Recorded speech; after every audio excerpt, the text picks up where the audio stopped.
This war has been more costly for Riyadh than for Tehran. Riyadh spends millions there every month, while the cost for Iran has been significantly lower. And the fact that this war has prolonged for so long and Saudi Arabia has been directly involved there right now and it's desperately trying to find a way out has also exposed the kingdom and its weaknesses. Even more, Saudi Arabia has suffered from attacks on its soil and also from attacks in the soil of its allies. And it seems that there is no positive outcome at the moment in the war in Yemen.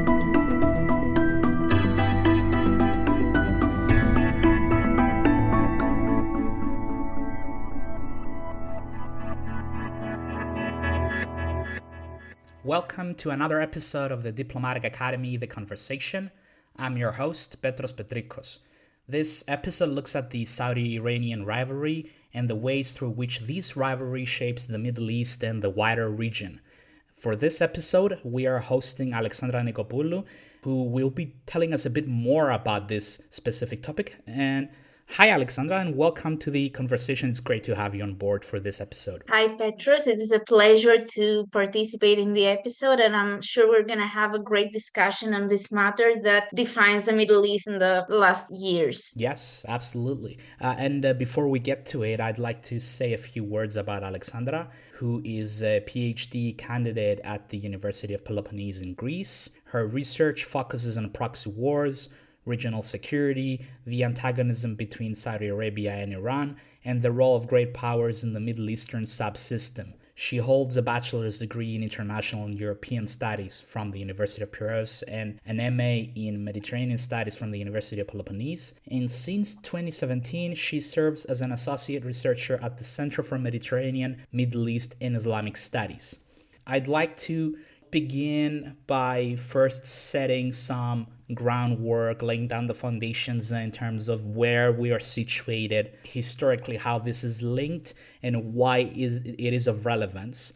So, it is perhaps somewhat disputed, but I think a lot of people, a lot of analysts would also agree that we started seeing this turning point of relations from 1979 when we saw a series of important events unraveling in the Middle East, including the Grand Mosque seizure in Mecca by extremists, the Iranian Revolution, and of course the Soviet invasion of Afghanistan.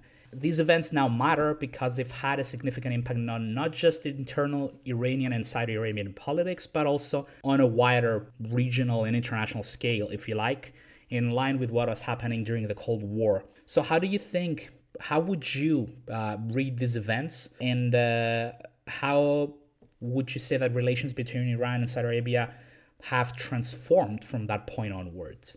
Well, I do believe that this is a great starting point to actually initiate this discussion.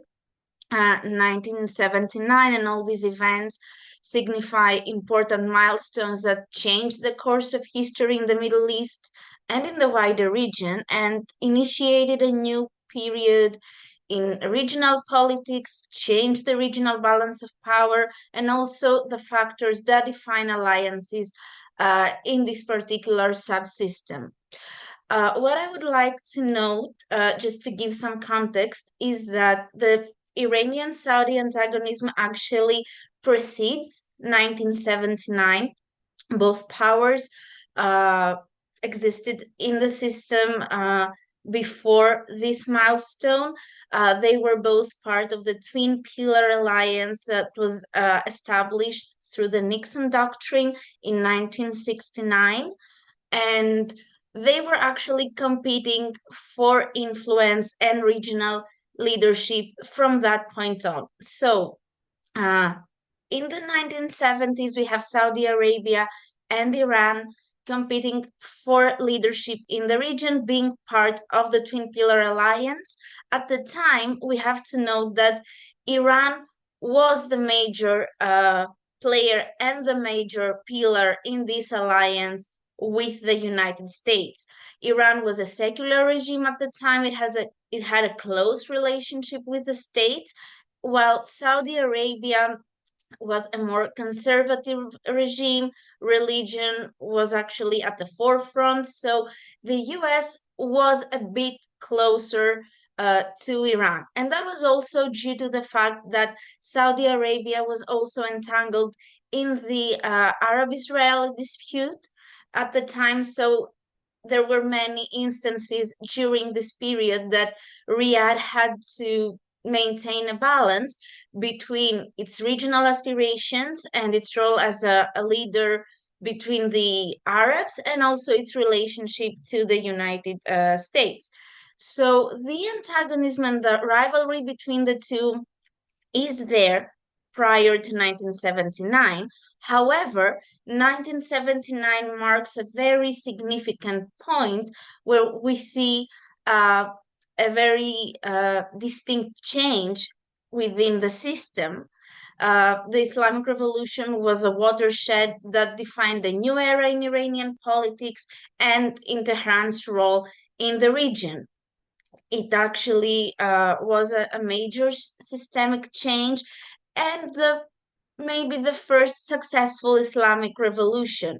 Was the starting point of this intensified rivalry between Saudi Arabia and Iran as Tehran became more involved in regional politics and domestic affairs of third countries. There was also discussion on exporting the revolution. So we see a very important change there. As for the siege of the Grand Mosque, I have to say there were at the time some reports that indicated Iran was involved in the incident. However, right now we know that it was an incident that took place uh, due to radical Islamists that actually wanted to serve a message to the Saudi regime regarding, let's say, the policies that they had at the time. And this particular incident also served as an indication that the Saudis had failed in a way to protect the holy places. And that was also the narrative and the rhetoric that Iran employed at the point. And as for the Soviet invasion in Afghanistan, I believe that it was one of the most important cases where we see a great power being involved in the politics of a region. It was a war that led to the fall at some time of the Soviet Union, and it also created the conditions for the rise of the Mujahideens, who would later play a major role uh, regarding security in the region and regarding the rise of extremism in the following years. Now, the common factor between these events is that they all contributed to the increased role of religion in regional politics. There was this trend of Islamization across the Middle East and the rise of sectarian strife. This all coincided with, let's say, the fall of the Arab nationalism after Nasser's death, and it also coincided with this general idea that the Arabs had been unable to defeat Israel in the wars that took place after 1967 and throughout the 1970s. We see Iran, that is now an Islamic regime that supports the exporting of the revolution and questions the legitimacy of the Saudis as protectors of Islam. We see Riyadh, that is supporting Sunni Islamic forces in other operational theaters in Pakistan, in Afghanistan. And we also see the involvement and the interference of a great power in the politics of a state in the Middle East. So all these events changed the discussion in the region and also brought religion to the limelight. With Islamization, interference in domestic affairs, and religion starting to play a role as a factor in alliance formation. Mm-hmm. Well, it's very important and actually quite interesting to know this historic trajectory to how all these events are actually interlinked to some extent in how they played a role from external to internal and vice versa, changing and shaping the politics of the region, but also transforming this rivalry that we're talking about. It's good that you've pointed out that the rivalry actually pre-exists the 1979 incidents. I would also say that indeed they have always been competitive, both Saudi Arabia and Iran. But at the same time, before the revolution, they were not exactly hostile with one another like they are today. They were on relatively friendly terms, but still retaining that competition. And this rivalry has only deepened and transformed into this, what I call an influence grasp instead of a power grasp over the entire Middle East region. In present times, what would you say that these two countries focus on the most? And if you want to highlight specific examples or other cases, like notably, if you want to follow a specific timeline, we can also incorporate the 2011 Arab Spring events. Is there a particular issue, case, cause, or area that both of these countries, both Saudi Arabia and Iran, actually compete over immensely, where they place additional focus against and pin down against each other? Well, there are certainly some issues that, let's say, dominate the rivalry between Saudi Arabia and Iran. It is true, as you said, they were on friendly terms during the years before the revolution. They both belonged at the camp supporting the US. They were US allies. All that changed in 1979. Now, uh, to this day, I believe that we should start focusing to the period after the 2000s and the interventions uh, of the United States in Iraq and Afghanistan, because this is the period that actually starts transforming the competition between the two and brings some issues to the limelight. Before that, in the 1990s, there is a brief period of rapprochement between the two, but then in the 2000s, we have the United States invading Afghanistan, invading Iraq, and actually having a presence in the region. It has boots on the ground. This creates, let's say, some insecurity for Iran, and it kind of starts a process that accelerates the rivalry between the two. At the time, we see that Iran gradually started enhancing its alliances. It starts building up on the Arab-Israeli dispute, and we see that there's a discussion regarding winning the Arab Street. Both actors, and this is true to this day, want to win over the Arab public opinion, serve as leaders of the Muslims. Iran tries to refrain from talking about being a leader of the Shiites. It talks about being a leader of all the Muslims. And they also try to have a leading role when it comes to the Arab-Israeli dispute. So this for Iran started, let's say, more around the first decade of the 21st century. It is a time where we see the formation of the resistance axis. In Lebanon, we have some very important developments. Hezbollah's role starts to increase. It has a very important victory against Israel, and it's the same with Hamas. We see an increased role of Iran in Iraq, given that the United States weren't as successful in the rebuilding process, and Shiite forces were able to become more dominant in Iraqi politics. So at the time, these are the main issues that define their rivalry. Saudi Arabia, during the same period, was fairly limited in the way it could, let's say, it could try to satisfy its interests. It had to sustain the balance between trying to be the leader of the Arabs, and it had to also manage its relationship with the United States, given that they were on bad terms after 9/11. So all these developments, coupled up with the gradual retreat of Washington from the Middle East, and the adoption of a strategy of offshore balancing created a vacuum in the region that allowed for the competition to flourish in the years that followed.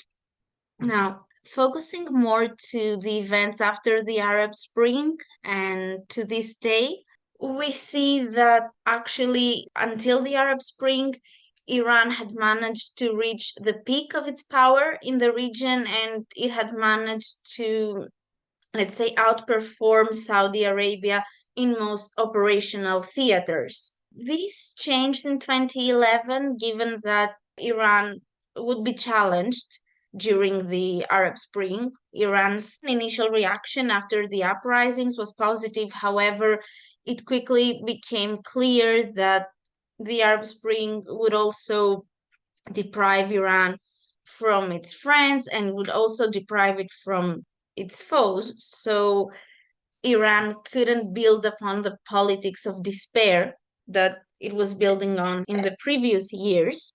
So this kind of changed the balance of power between the two and provided Saudi Arabia with some leverage during this period.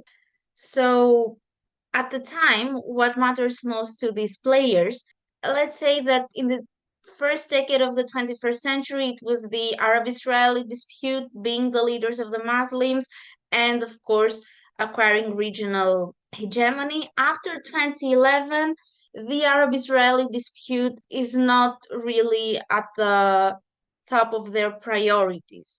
We see that we move from a regional to a more local, if you want, level and a more national level. So the goals of both players change as well. They're focusing more on building on alliances, either through supporting their allies in neighboring countries or through participating in proxy wars, again through aiding their allies to gain more power within the war so that they can increase their influence on a regional level. What needs to be underlined is that after the Arab Spring, we see that the system is more volatile, and it's also the states in the Middle East have become more porous. We see that the institutions have been weakened, so there is more space for interference. So we're moving past the regional level to the local one, and we see that this rivalry now plays out more in the area of the Levant and the Eastern Mediterranean rather than, let's say, in the Gulf itself, where both Iran and Saudi Arabia are. And mainly due to the fact that the countries in the Gulf are a bit more stable, and they're also not so open to Iranian influence, of course, with the exception of Yemen. Yeah, this is very interesting how you've compared both regions on the well, with the situation in the Gulf and the situation in the Eastern Mediterranean, and I'd like to get there in a minute. First, I also like to highlight how, when it comes to these kind of cases, we often, when we try to analyze it and when we try to explain it, we usually do so by referring to specific historical events. We have a timeline. It's very sort of like a process tracing kind of a technique where we assess through the different events how externally these impacts policy, perhaps internally or even within the international realm of politics. And you said this transition, which is very interesting, from the more international or regional shifting down to the local.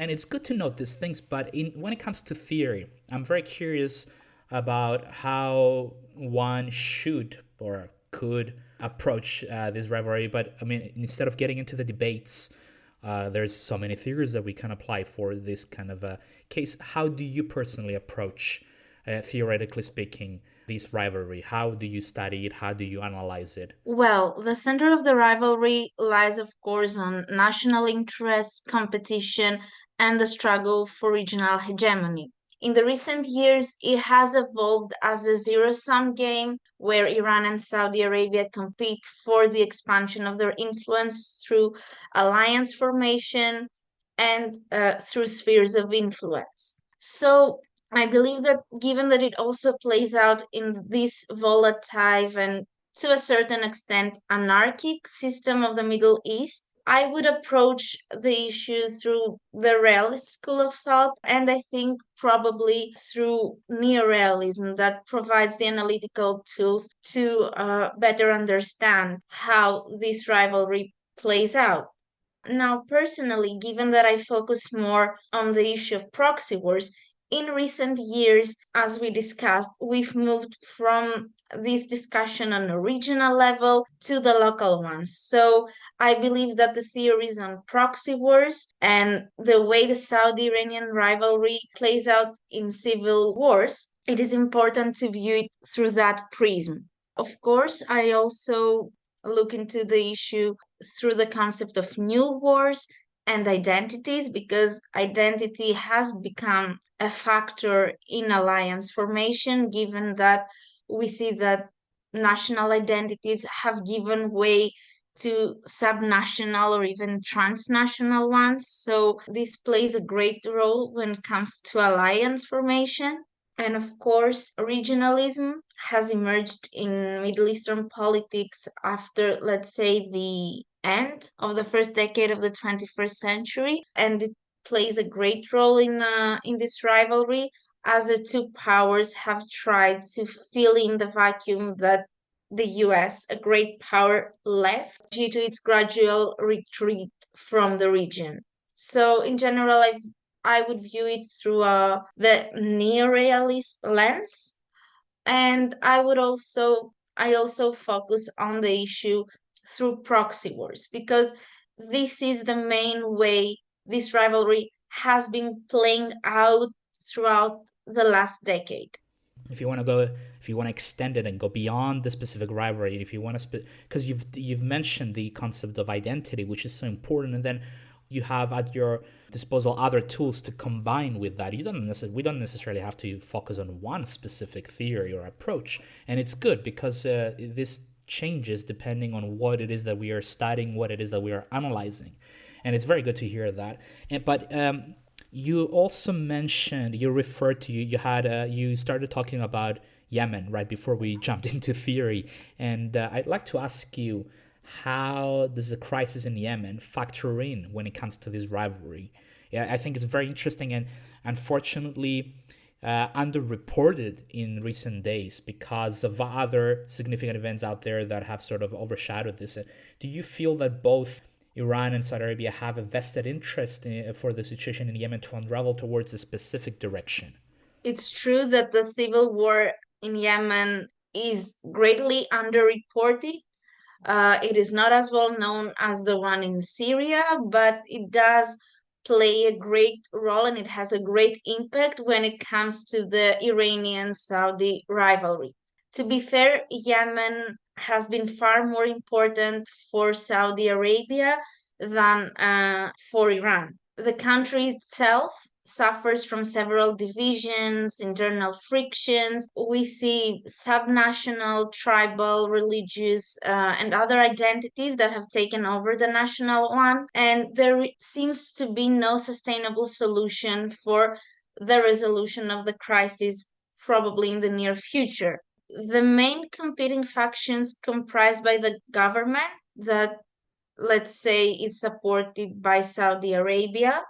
Saudi Arabia also supports some other Sunni forces in the region. And let's say the other factor are the Houthis, who are supported by Iran.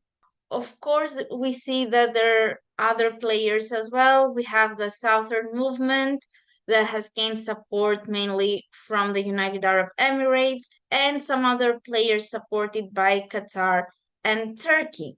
Now, why Yemen is so important, even though it's so under the situation there is so underdocumented.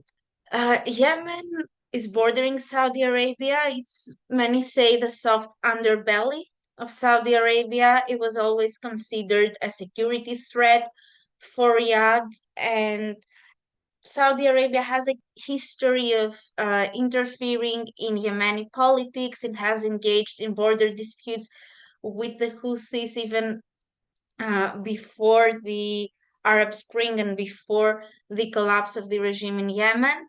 The civil turned proxy conflict there started as a proxy war, but then it turned to direct involvement after the launch of the Operation Decisive Storm by Saudi Arabia and other Gulf countries in 2015. So we see that Saudi Arabia is more engaged in Yemen, it has invested more, and it has a vital interest there. It's not just a country where it can benefit if its allies are actually in power, it is a country that affects Saudi security. Iran, from its side, it doesn't have as close relations to the Houthis. Many say that Iran and the Houthis are connected through the Shiite religion. They actually follow a different branch of Shiite Islam. Iran follows a 12er Shiite Islam, while the Houthis are Zaydis, so they have some differences there.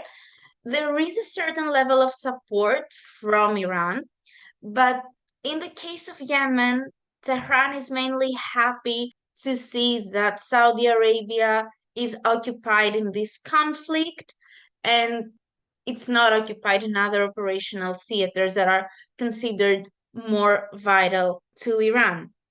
This war has been more costly for Riyadh than for Tehran. Riyadh spends millions there every month, while the cost for Iran has been significantly lower.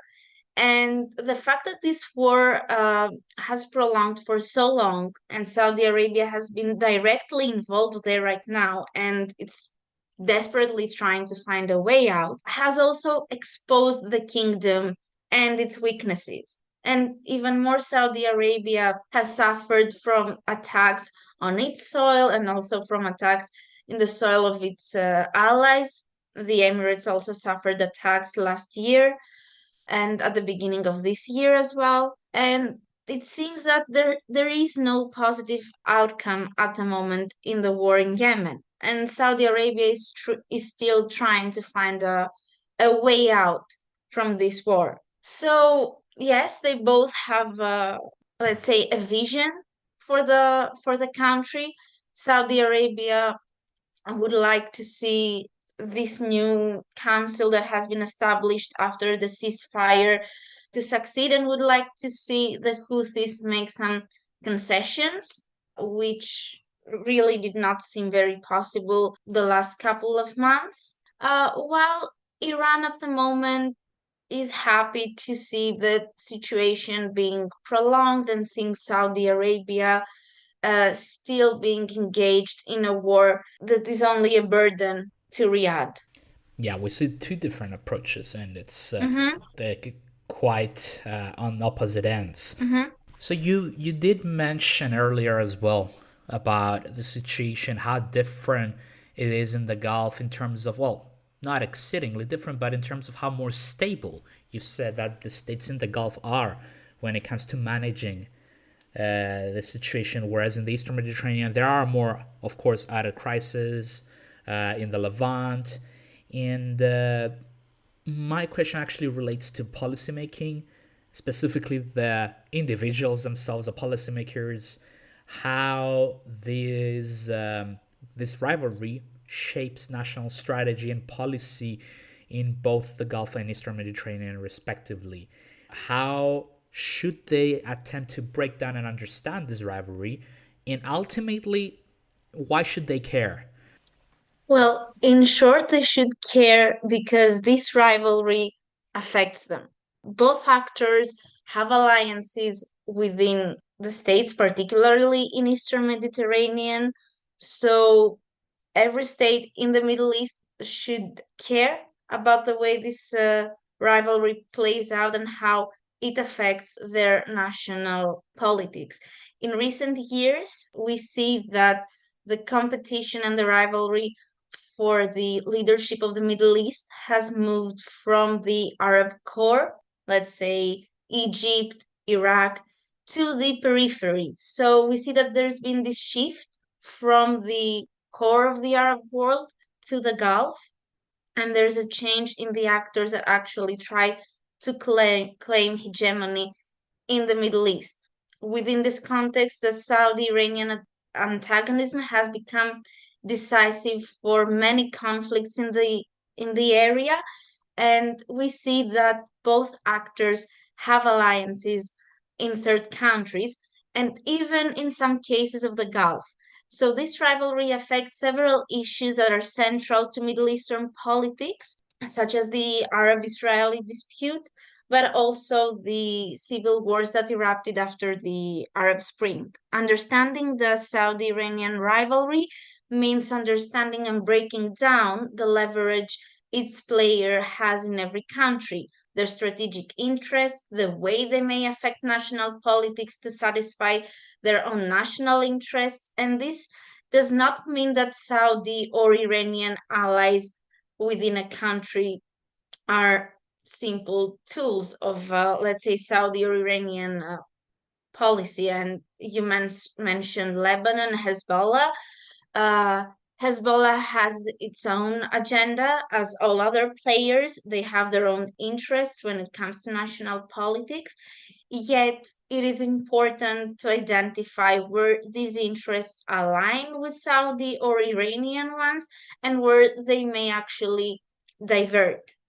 So we see that Saudi Iranian politics may play out in other countries, and this is why policymakers should take note of the way this rivalry actually evolves and how it may affect them on a national level. As for the Gulf, because we know it is a, let's say, a different case from the rest of the Middle East and particularly from the Eastern Mediterranean, one might think that Gulf countries are have some close ties with Saudi Arabia and they just fall under the Saudi umbrella of influence. However, this isn't true.